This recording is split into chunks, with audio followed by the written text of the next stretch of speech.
Alex here with another updates video.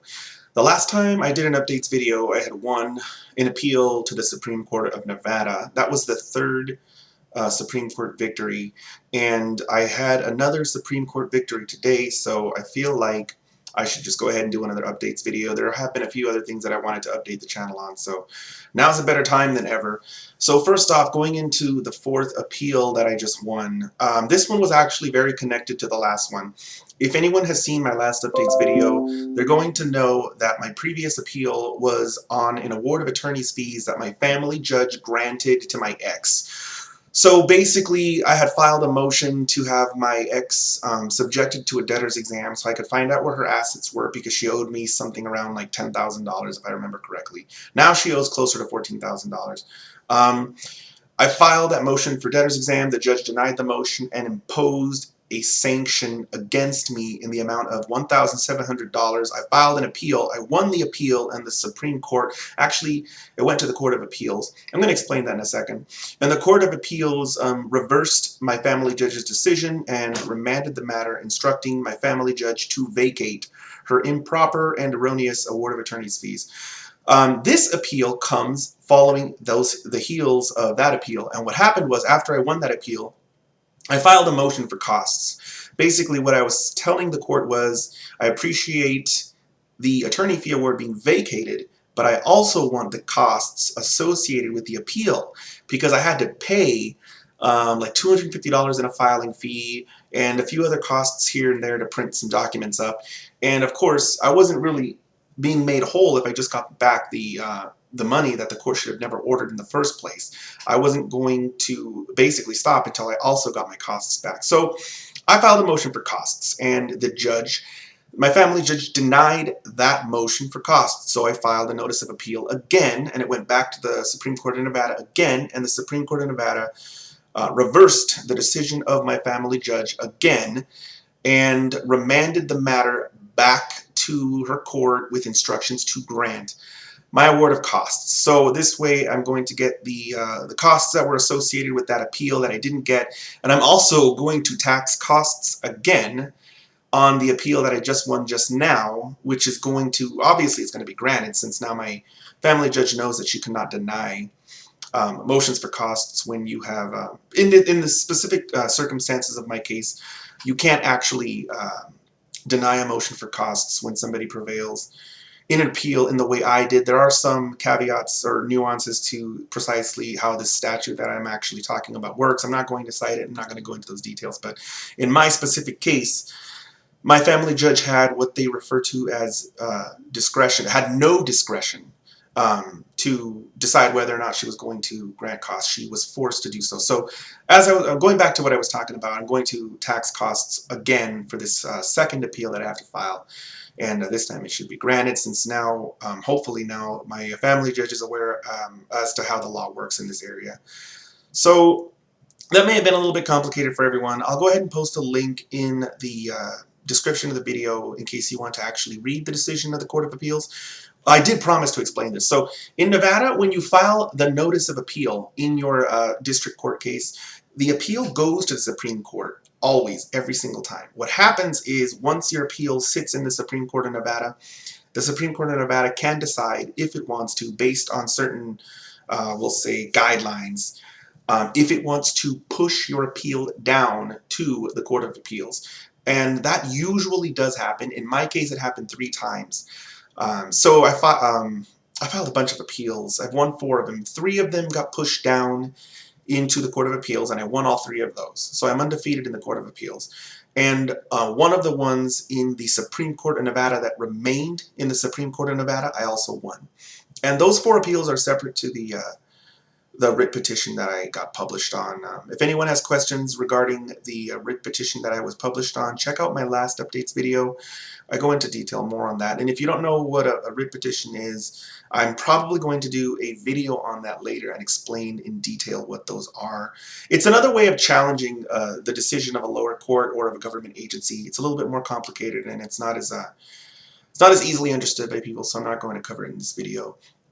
The second thing I wanted to cover in this updates video is the whole thing about me going to law school. I get that a lot, not just from my viewers and my supporters, but also from family and friends. I've decided I'm not going to go to law school, and the reasons are really complicated, and I could spend a lot of time talking about it, but here's the thing. I went to college for computer science and engineering. I started in that degree, in that major, and halfway through is when I got into my child custody dispute. I realized I was really good at law, and for a short time I did consider going into law school. But the thing is, as I worked in a couple of fields where I worked with attorneys, and I started to see that the job really isn't all that fun.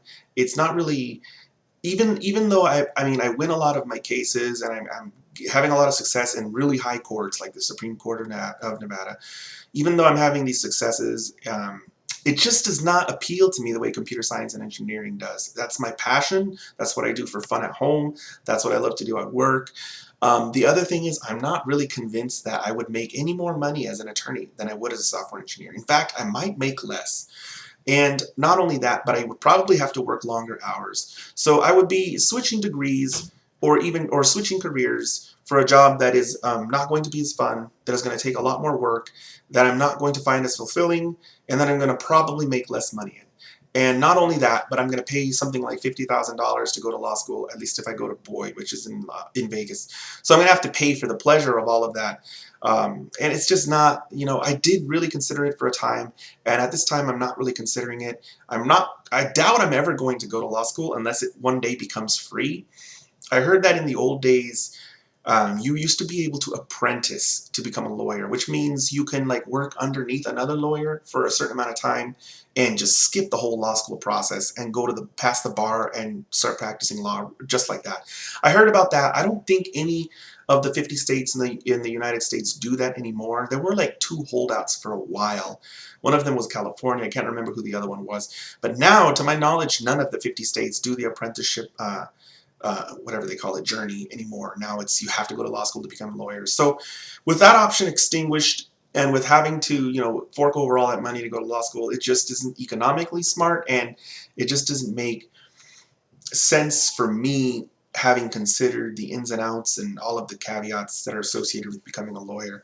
So I'm not going to become a lawyer, and I'm sorry if that really I guess affects a lot of people. I know it affected some of my family members because they were like, oh my gosh, why aren't you? Because you can, I'm not going to go into it. The third thing I was going to talk about is I really need people who are coming to this channel for the first time to watch the video on representing yourself. It's my first ever video. A lot of people come to this channel and they get a lot of misconceptions. They don't understand, that this is not actually a channel for everyone that's in court. This is a channel for people that are in high conflict child custody cases. The advice that I give in this channel, which is to litigate, which is to be forceful, which is to control your case, it's not really the best advice for people who are with an ex that is not high conflict. If you can work things out with your ex, if you can communicate with them, this really isn't going to be the channel for you, because you're going to be able to take care of your kids on your own. If you both care about your kids and you both want what's best for your kids, you're going to both wander, maybe deliberate, the point is you're going to eventually do what's right for your kids, even if at first there's a lot of animosity and angst and conflict. If you're two healthy, emotionally mature people, you're going to eventually, in a short amount of time, probably not more than a year and a half, figure out how to deal, with the divorce or the child custody split, and this is just not really going to be that helpful for you. Sure, there are still going to be some disputes here and there, like I don't know, getting your kid in a certain school, I don't know, lowering child support. Actually, look, that's a great video for anyone. Even if you're in a low conflict child custody case, it's a great idea to watch the child support videos, because a lot of people end up paying tremendous amount of child supports when they lose their job or they have a decrease in income. And I guess there are some videos here that might be useful to people who are not in a high conflict child custody case, but for everyone else, you just might not really find this advice sound, and it might not make any sense to you. I will be going into other videos soon on other issues not really connected to child custody. For example, like maybe some collections videos, maybe a little bit of like I did win a few towing complaints. I might want to cover that. Some summary eviction videos. And of course, those videos will be useful to people who are not even here for high conflict child custody cases. But for anyone in a child custody case, if you think this advice is ludicrous, you probably aren't in a high conflict child custody situation. Going into that a little bit, what I define a high conflict child custody situation as is a case, a situation where you're litigating with another person who craves the conflict. It's not just that they are obtuse or they won't agree with you or that they're unreasonable or even that they're immature. It's that they actually get some kind of rise or some sense of satisfaction out of the conflict and they crave it. They become dependent on it, almost addicted to it. This usually happens with personality disordered people, people with mental health issues, people with severe emotionals, like if they're emotionally stunted. These types of people end up becoming attached and dependent on the attention that they get or the sort of sense of identity that they get from the conflict in your case. And because of that, they are either incapable or unwilling of actually working things out in your child custody case. In these types of cases, no amount of cooperation or efforts on your part are going to get rid of the abuse and neglect that is going on with your children. It's just not going to happen because the other side needs the conflict to continue. And these are very unique cases. For people who are in high conflict child custody cases, you know who you are and you know exactly what I'm talking about. For everyone else out there, this may sound foreign to you. This may sound like it just doesn't make any sense based on what kind of experience you had. Really, you're not going to understand it unless you've been with that type of person. The high conflict child custody ex is going to do inane and insane things to keep the conflict going. And this channel is all about putting a stop to it to protect your kids. So going back a little bit to what I was saying just a second ago is please, if you're here, understand what I just said, and also please watch the first video representing yourself, because some other people will come on and they won't understand what I'm saying. They'll think that I'm saying represent yourself no matter what, even if you have the money for a lawyer, because, I don't know, lawyers are stupid or useless or you can do it better on your own. That's not what this channel is about. I created this channel in the very beginning for people who were forced to represent themselves because they did not have the money to hire an attorney. That was what this channel was made for. It's not a channel that's basically trying to tell everyone to just fire all your lawyers and just go it alone. If you can afford an attorney, especially in the beginning, you should hire an attorney. Later on, the question changes a little bit, and I'm not going to go into it in this video because I go into it in depth in that video representing yourself. Please watch that video if you're a new viewer. I've gotten some questions on Super Chat and live streaming. I can't do that yet because I do not have enough subscribers. I need 1,000 subscribers before I can do live stream. I'm not even sure what I need for Super Chat. So unless I get more subscribers, I'm not going to be able to do those things. I promise that once I have enough subscribers, I will go ahead and start doing live streams. Money issues, really this just comes down to better microphone and better quality of videos, better editing, better thumbnails. I've gotten some advice on all that. It's great, thanks for the advice, but I don't have, I mean, I have money, but I'm not going to spend out-of-pocket money for this YouTube channel. If I start to generate money from the channel, I will go ahead and reinvest that money into the channel. But I didn't create this channel to turn it into a business. I do realize a lot of YouTubers do that. I never really thought that the channel was going to take off, and it's taken off a little bit, but really, I mean, you know, I think I have something like 550 subs right now. I'm just not going to invest in all of that stuff unless the channel ends up producing income on its own, and in that case, I'll do it.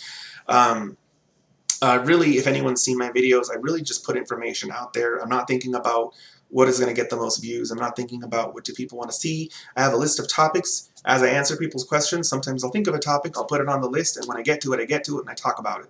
Some of the topics are boring, I don't get a lot of views, I don't care. Some of the topics are exciting and I get tons of views. I never really meant for that to happen, but it's great when it happens and I appreciate it. If anyone here wants to see the channel grow, just share the videos anywhere you can and subscribe.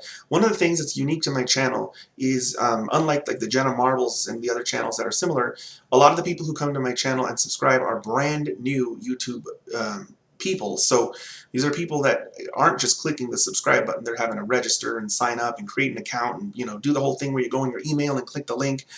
that's going to affect this channel's growth. It's just not going to grow as quick as a channel of YouTubers who already have accounts and all they have to do is just click a button and walk off. It's going to be slow growth. I mean, the topics that I cover are not really exciting to most of the public. It really is here just for that niche of people who are in the middle of a high conflict child custody case or some other type of situation where they're representing themselves and they don't have an attorney. So going on to, I think I lost count as to what issue I was on. I think I'm on the 6th issue now. Sometimes I get questions on what I think will fix the system. I don't think it's more laws. I think the laws on the books, at least in Nevada, are fantastic. I use those laws to great effect. I think that the solution is firing incompetent judges. There are great laws and there are judges who make mistakes. Some judges make too many mistakes. So many mistakes that if they worked in any other field, they'd be fired. But because they're an elected judge, they get away with it. And you know, part of that, I think, is tracking their mistakes. And that's why I came up with www.ournevadajudges.com. I'm tracking the mistakes that all of the judges make in my state so that the voters can see which judges are screwing up, for lack of a better phrase, and which judges are doing a great job and they're making decisions that are consistent with the law. I think that the solution at this point with the laws that we have is to get rid of the judges that are not applying the law correctly. There are judges out there who do not apply the law correctly. They're arbitrary, they're capricious in their decision making. They don't know how to make findings of fact correctly. They don't care about their job. They hate their job. They're jaded. They don't have an attention to detail. They're sloppy. They're lazy. That's the problem that I see. And my solution for the people who keep asking me is to purge those judges from the bench and replace them with competent judges. So I'm sorry that I'm just not really on the bandwagon of let's pass all these brand new laws, let's make a constitutional this or that. Guys, the laws are there. The judges just aren't following them. Making more laws is not going to magically fix the problem.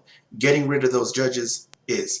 So with that, I'm going to go ahead and end this video, and I hope to hear from everybody if they have any suggestions or advice or tips. And of course, I will be seeing you guys probably in a couple of days, and I'll continue my channel with the regular topics, legal nuts and bolts, high conflict child custody.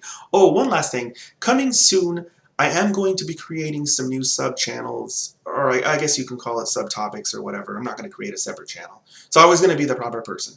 I am going to create some new topics. Right now I just have legal nuts and bolts and high conflict child custody. And the new topics are basically going to be named after some of my cases.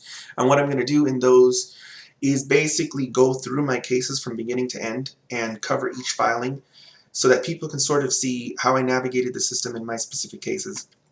And I'll also post the filings that I filed into the court so people can see examples. I really can't give people legal advice because I'm not an attorney, but what I can do is sort of tell you where my mind was, where my head was, and show you what I filed, point out what I think was right and wrong in hindsight, of course, point out what I think I could have done better, point out whether I should have done something different. These things could actually be really helpful to my viewers. Plus, a lot of viewers haven't really seen all the different types of court documents, on all of the different types of techniques that you can use to sort of navigate the system, and I really think that that would be extremely helpful to my viewers. So anyway, that'll be something that's coming soon. So with that, I will see you guys next time.